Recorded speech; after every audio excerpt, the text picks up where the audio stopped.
Conquering the Flesh, Part 2, Christian Daily Devotion.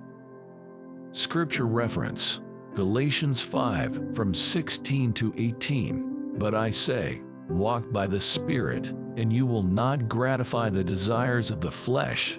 For the desires of the flesh are against the Spirit, and the desires of the Spirit are against the flesh. For these are opposed to each other, to keep you from doing the things you want to do. But if you are led by the Spirit, you are not under the law. The flesh is like a toddler that keeps crying and throwing tantrums till he/she gets what is wanted. It's as though at the moment your flesh wants something, it can't survive without it, and it will do anything to get it. Whether it's 30 minutes of extra sleep, a meal or drink, a quick glance at social media, or anything really. The flesh will do everything to keep you from doing what the Spirit wants, because it does not want anything uncomfortable, and growth, especially spiritual growth, is uncomfortable. It will permit your growth only to the extent to which it is comfortable. Selah.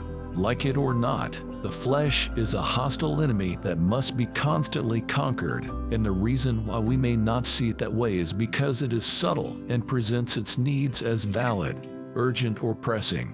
What's even more painful is that while the flesh seems seemingly little and harmless, one extra hour of sleep, one sip of a drink, one spoon of food, one post on social media, the consequences of giving in are not little at all.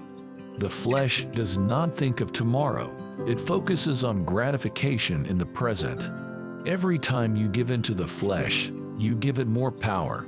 You give it permission to be the boss. When this is done over time, it becomes almost impossible to overpower the flesh. This is how addiction sets in. You give in to the impulses of the flesh even without thinking.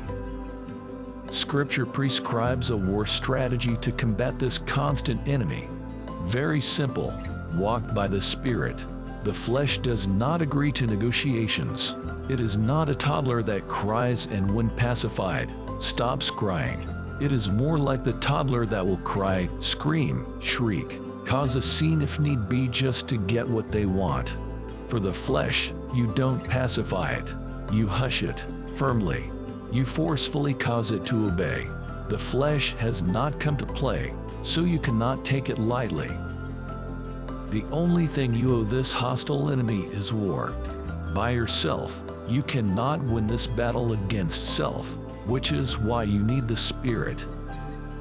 You have to constantly prove that the Spirit is in charge. Walking by the Spirit is choosing to be led by the Spirit. No matter how hard it is putting the needs of your spirit first. How can we do this? Let's see. I have been crucified with Christ.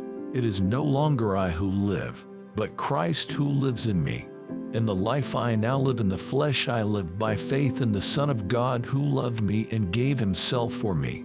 The flesh in this context refers to our ordinary bodily existence, but the emphasis in the Scripture is on I. At salvation, we gave up our desires, ego, and former way of life. Now, Christ lives in us, and we live by faith in the Son. So, from the Scripture above, how do we live? By faith in the Son of God. It is by depending on Christ who died for us to lead us not into temptation, but deliver us from all evil. We conquer by relying on God's help. Affirmation. I affirm that I am victorious over self. I constantly put my flesh under the subjection of the Spirit. My flesh is not lord over me. Jesus is. Therefore I do not walk by the dictates of the flesh, but rather I walk by the Spirit always. Glory.